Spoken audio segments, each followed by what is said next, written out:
Isso aí.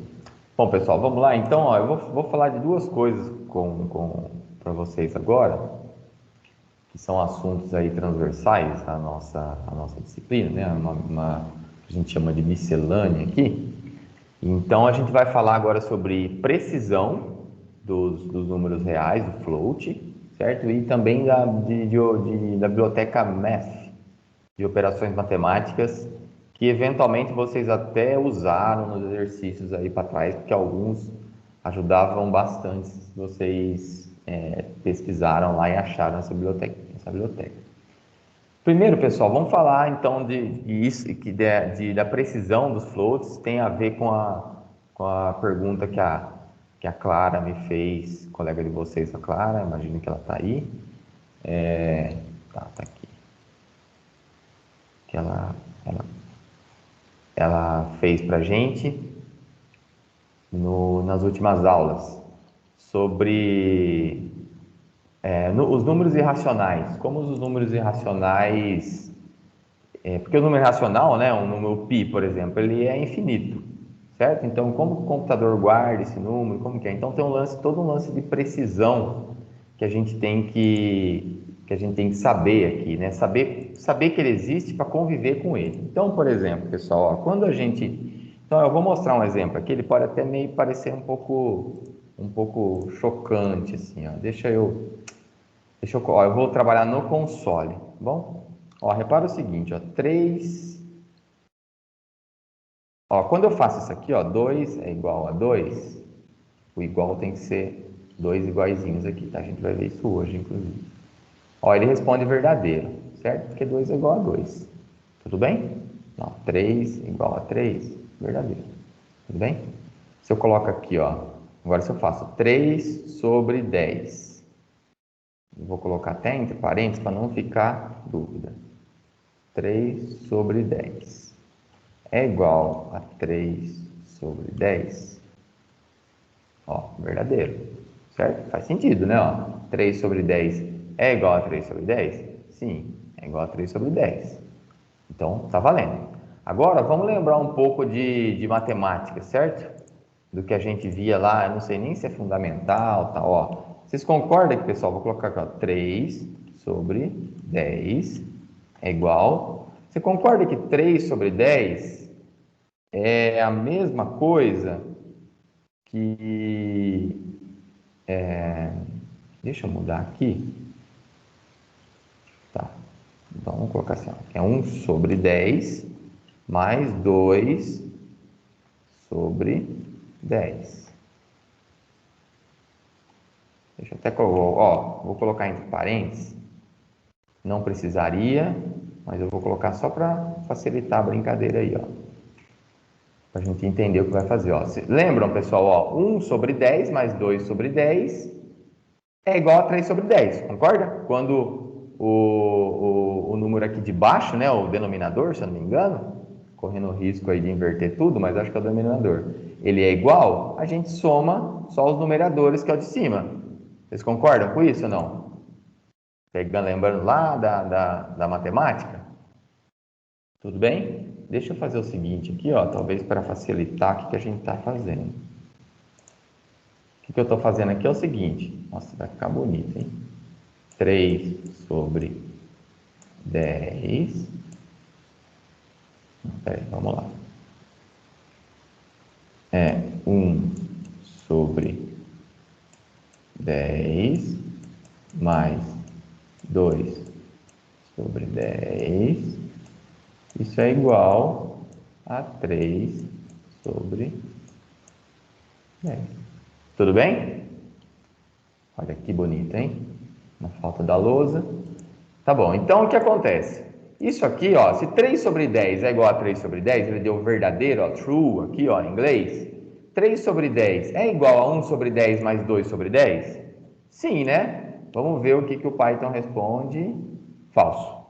Ó, ainda bem, pessoal, porque passar vergonha aqui não ia ser legal. Poxa, mas como assim, né? 3 sobre 10 é diferente de 1 sobre 10 mais 2 sobre 10? Espera aí, né? O computador não faz tudo as coisas, faz as operações matemáticas, tudo bonitinho, tudo perfeito. Como que ele dá uma dessa? Sim, isso acontece. O nome disso aqui isso faz parte de praticamente todas as linguagens, certo? E é a questão da precisão do float. Porque 3 sobre 10, ó, dá uma olhada no que vai acontecer. Ó. Se eu digitar aqui 3 sobre 10, ele vai me mostrar, ó, 0,3. Tá certo? Tá certo, né? Ó, 1 sobre 10 mais 2 sobre 10, dá uma olhada no que vai acontecer. Ó, 0, e tem um 4 aqui, ó. Lá na 14ª, 15ª casa, 14ª casa, acho que aqui, se contar aqui, a gente pode, acho que, se não me engano, é a 14ª. Apareceu um 0,4 aqui, pessoal. Poxa, mas Jorge, caramba, o que é isso? Gente, isso aqui é o seguinte, isso aqui é o que a gente chama de erro de máquina. Erro de máquina. O computador não consegue, você não tem números que são infinitos, não é esse caso aqui. Uma hora você tem que parar. E a mesma questão, por exemplo, o 0,3, aí você fala, poxa, mas é tudo 000, mas é porque por causa da maneira que o computador, né, que o nosso sistema aqui, ele armazena o número real, certo? Então aqui, ó, ele tem uma imprecisão no final, que a gente chama de erro de máquina. Então, o nome disso é erro de máquina. Isso vai acontecer. Isso acontece por quê? Porque para armazenar um float, quando a gente armazena por que chama float? Isso é importante a gente saber, né? Que eu falei, o int, beleza, né? O int dia inteiro. Agora float, nunca vi float. Float porque vem de ponto flutuante. Eu cheguei até a comentar com vocês na aula passada. Então, por exemplo, o número π aqui, 3.1415 ou 51, não lembro mais. Vou colocar só o 3.14 aqui. Esse carinha aqui, que o computador está armazenando? Ele está armazenando 314. Está armazenando o número 314, ok? E a localização do ponto. Por isso que é ponto flutuante, certo? O ponto ele flutua aqui, ó. E tem até uma anotação, se eu não me engano, é essa aqui, ó, tá? Que é que o ponto está 2 casas à esquerda. Eu não tenho muita certeza, tá, pessoal, mas acho que é isso. Bom, então por isso, né? E por isso que chama float, ponto flutuante. Então, quando a gente tem, por exemplo, ali o 0.3 ali, ele tem ali o nosso 3, certo? E menos 14, que é alguma coisa. E por que ele dá essa imprecisão? Porque o computador ele trabalha bem, ele é tudo em base 2, base binária. Lembra que eu falei para vocês do 0 e 1? Tudo em computador é 0 e 1? Então tudo é em base binária, é 2, 4, 8, 16. Então tudo que foge desses números mais, entre aspas, mágicos aí para o computador, ele tem chance, né? Tem bem provável de dar uma imprecisãozinha dessa. Se a gente fizer isso aqui, ó, vamos lá, hein? Agora é bom para passar vergonha, hein? 1 sobre 16. 16, 1 não, 3 sobre 16, 3 sobre 16. 3 sobre 16, 16 está na base 2, é 2 elevado a 4, certo? Então vamos fazer o seguinte, ó, para lá. Ó, vou pegar, em vez de 10, eu vou colocar 16 aqui, ó. 3 sobre 16, sobre 16, sobre 16. E se tudo correr bem, deu verdadeiro. Entendeu? Por quê? Porque quando a gente tem base 2 aqui embaixo, não só, tá? Pode ser composição de base 2, funciona também. Aí ele não tem esse erro. Beleza? Então o que acontece? Float, duas coisas para lembrar. Float, por que chama float? Porque ele armazena todo o número inteiro, vamos assim dizer, e a posição do ponto. A grosso modo é isso, certo? E existe uma coisa que a gente vai ter que conviver com isso, que é o erro de máquina, certo? Que é uma imprecisão lá no final. Assim, pessoal, é uma precisão muito boa ainda. É capaz de a gente pegar, fazer aí com essa precisão aqui, acertar, jogar uma pedra e acertar uma garrafa na Lua, certo? Sem errar. Tudo bem? Então é uma precisão muito boa, mas a gente tem que saber que existe essa imprecisão, esse erro de imagem. A gente tem que conviver com isso. Não tem o que fazer. Tem algumas coisas para a gente melhorar isso, a gente vê mais para frente, não é hora agora, mas a gente tem que saber que isso existe. Bom, tem uns exemplos mais bizarros ainda, ó, isso aqui, quer ver? O risco de passar vergonha de novo, olha lá, ó, 0,1 mais 0,2, certo? Ah, se bem que é o mesmo que eu fiz aqui, né? Mas aqui é mais chocante ainda, porque ele nem faz a divisão. Ó, 0,1 mais 0,2, ele deu 0,14 no final, né? Sacanagem, né? Mas acontece, bem? É o erro de máquina, a gente não tem como ver. Tem linguagens que evita isso. Tem linguagens que só que o custo é altíssimo, é muito alto. A linguagem ela paga caro para evitar isso. Na verdade, ela nem armazena o número, ela faz um outro esquema. É muito caro, a linguagem é lenta, entendeu? Então, as linguagens que vocês vão usar daqui até o final do curso, todas vão ter isso aqui. Então, é bom a gente saber que isso existe, beleza? Normal, temos que saber conviver com isso. Tudo bem? Esse é o erro de máquina, erro de precisão, né? E quando a gente for ver estruturas de repetição, a gente vai voltar nisso aqui, vai fazer uns outros experimentos um pouco mais interessantes.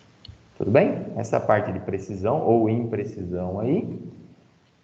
E a outra questão é sobre operações matemáticas. Eventualmente vocês passaram por alguns problemas, né? Por exemplo, Jorge, como que eu calculo a raiz quadrada?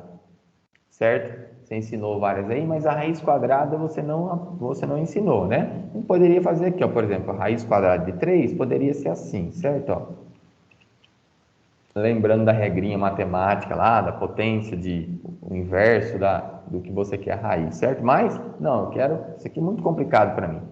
Como que eu tiro a raiz quadrada? Existe, pessoal, em todas as linguagens, existem algumas bibliotecas, algumas coisas prontas para a gente. E uma dessas coisas que são comuns a boa parte das linguagens são as operações matemáticas. Então, para a gente usar em Python, existe uma biblioteca chamada Math, de matemática. Ó. Então, para a gente usar, ó, import Math. Antes de começar o programa, pode ser no meio, pode, mas antes, uma boa prática, antes de começar o programa, a gente vai importar. O que a gente está falando aqui, ó? Nesse programa eu vou usar coisas, né? Comandinhos prontos, tá? Passando bem rasteiro aqui, ó. Comandos, né? Operações do Math. Então, um deles, por exemplo, ó, vamos colocar aqui, ó, raiz. Eu vou colocar o math.sqrt. Esse aqui é o comando, pessoal. Ah, precisa decorar? Não, mas vocês vão acostumar. É de square root. Ó, quanto que dá a raiz de 16? E aí no final aqui eu vou imprimir, print, raiz. Vamos ver, tá? Ó, 4.0. Entendeu? Tudo bem? Existem outras também, ó, por exemplo, eu vou usar aqui desse lado agora, tá, pessoal? Import math. Ó, vamos colocar aqui, ó, math. No esquema das latas de tinta lá, por exemplo, se você chegasse, por exemplo, no número de 7.2 latas de tinta, pô, 7.2, eu não consigo chegar numa loja e comprar 7.2 latas de tinta. Se eu preciso de 7.2, pelas contas que você fez, você vai ter que comprar 8. Então, o que dá para fazer? Ó? Dá para usar um carinha que chama seal aqui, ó, seal, aqui, seal, math.seal de 7.2. Olha, ele retorna 8.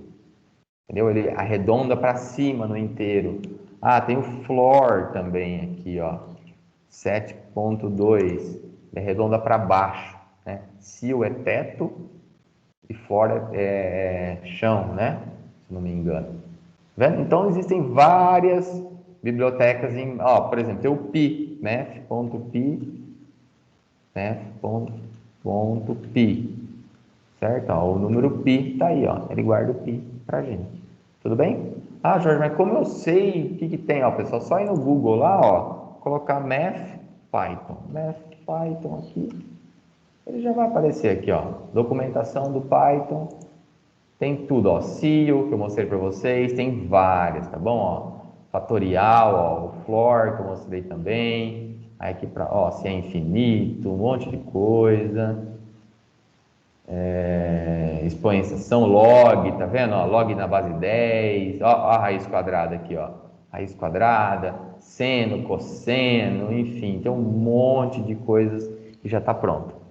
E então vocês podem usar o Math à vontade aí, tá bom? Não tem problema nenhum.